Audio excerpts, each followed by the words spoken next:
Hey, I'm Matt from MattLaneFitness. If you're new to this channel, make sure to hit the notification bell. That way, every time I put out a video, you're gonna know about it. And if you're a regular, thanks for stopping back by. I have a good friend named Holden Hardman. Hello everyone, my name is Holden Hardman. Thank you so much for joining me again for another video. And he does a bunch of commentary style video. When the rapture comes, you're already in missile silo mode to bust out of there. And I wanted to try something a little different here on this channel with this video. So that's what this is. I'm gonna be reading, I'm not even sure how many questions there is. I think there's 9 or 10 questions from Reddit that he pulled from Reddit that I haven't seen, and I'm just gonna answer them. All right, Reddit questions. I feel kind of ignorant to say that I'm not super familiar with Reddit, but whatever. First question, what are the best exercises to strengthen the lower back to prevent the pain that I've been feeling there, particularly due to bad posture and pelvic tilt? Most people are extremely tight in the low back, which leads from the hip flexors, the glutes, the quads, the hamstrings, basically just the posterior chain being super, super tight. The hip flexors, which creates this pelvic tilt. So literally your pelvis tilting forward creates that tension. So what do you do to strengthen that? I think that compound movements are the best way to do this, but there are isolation movements that you can do as well. Starting with the compound movement. The deadlift, I feel, is the best movement for this. You are hinging, so you're going over and then coming back up. You're utilizing all of your back really, but especially your low back. I don't think it gets any better than that.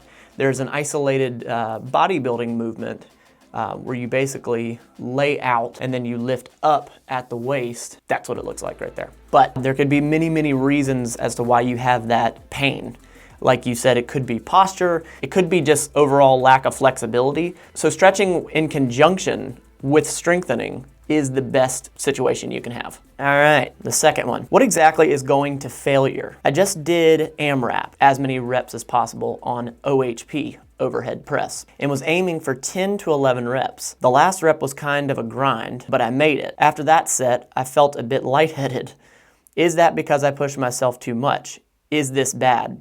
All right, what that is venous return to the brain. Literally, the blood flow to the brain was impeded due to how much you were straining. This can be considered a vagal response. When you tighten or when you bear down, when you're having a bowel movement there, same idea. You're decreasing the blood flow to your brain. Technically, that's not going to failure. Failure is when you literally cannot do the overhead press anymore. You got no more strength to get the bar up. However, it sounds like you were really getting close to failure. Is this bad?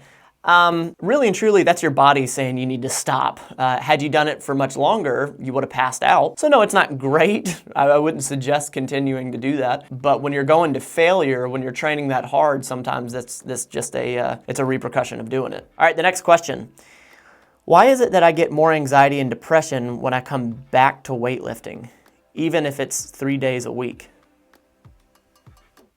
Huh? I have no clue. Anxiety and depression of weightlifting. Just face value of that question, I'd have to say, it sounds like you might not like weightlifting. I don't know. I don't know what the answer is to that. I don't really get the question. Moving on. 2 months into bulking diet regimen, and my measurements have barely changed. I am gaining weight up to 7 to 8 pounds, but when can I expect to see more physical changes? If you are truly wanting to see changes, the most precise way to do this is to track the calories. It sounds like you are bulking, so you're at least aware that you need to be eating in a caloric surplus to gain muscle. And it also depends on your normal daily activity. It depends on your age. It depends on so many different factors. When you say, when can I expect to see more physical changes? I think what that question really is when can I start to see more size or more muscle growth? 2 months, you're definitely gonna see water retention, and there's probably gonna be some muscle gain underneath there, but if you are natural, it takes time. It takes a lot of time, and it takes years to get substantial density. But 2 to 4 months, I'd say you're definitely packing on some size, without a doubt. But the consistency piece is the biggest piece. So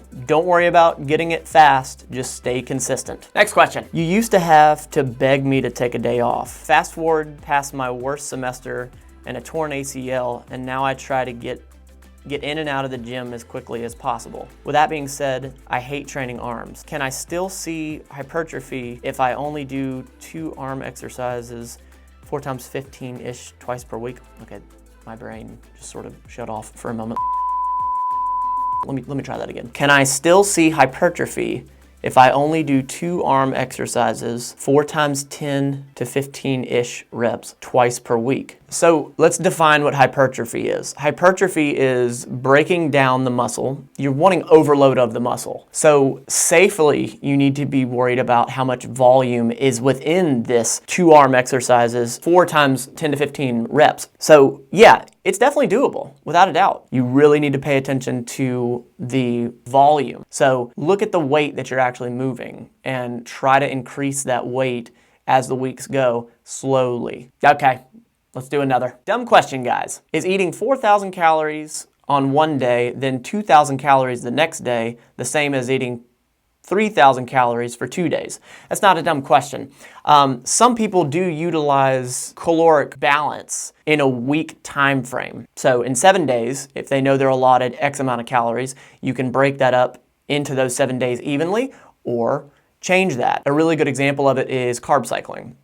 Typically, when you are carb cycling, you're lower in carbs one day and higher the other days. So I don't think that it's that big of a deal. I don't think it's bad to do that. I think that's okay. It just depends on what your goal is. If the question was based on maintenance, I would say that I probably wouldn't do that. Not a dumb question. There's never a dumb question. Next one. I've been working out consistently for about 5 months, have been getting great results, and have stayed really motivated. I recently started cutting for about a month, lost 10 pounds, felt really great going to the gym last week, and some high quality workouts. Then boom, this week I just felt like I have lost all motivation for the last 3 workouts after the rest day Sunday, and had a really crappy workout. Still grinded through, but mentally, I feel like I've lost all my focus and drive. So my question finally is, how do I get out of this mentality and slump? I don't want to slow down, and I really want to demolish this month. To put it simply, you're gonna have highs and lows for the gym in general, in life, whatever.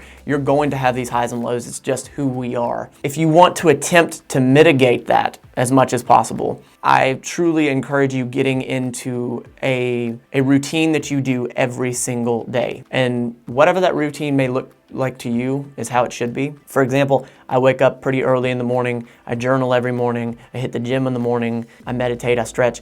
I do the same thing every single morning to keep myself in that rhythm, in that flow. But you sort of have to ride through that. I would also ask the question, how much sunlight are you getting? Because something I've noticed with myself lately, I've been editing a lot of videos and doing a lot of stuff inside, and I had been much lower. So if you can't get out more, then start thinking about utilizing vitamin D3.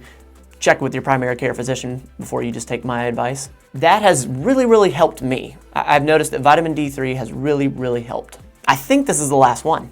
I think this is it. Oh, this is right up my alley, swimming.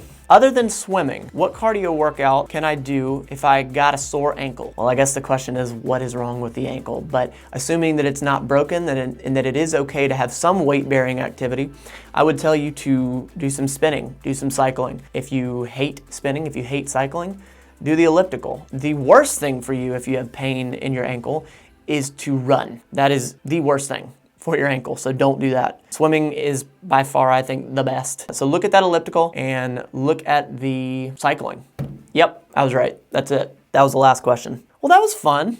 I sounded like I know what I was talking about. If you stuck with me till the end, I really appreciate it. I'm really trying to try different things on this channel. I want to bring you value always. Let me know what you thought about this video.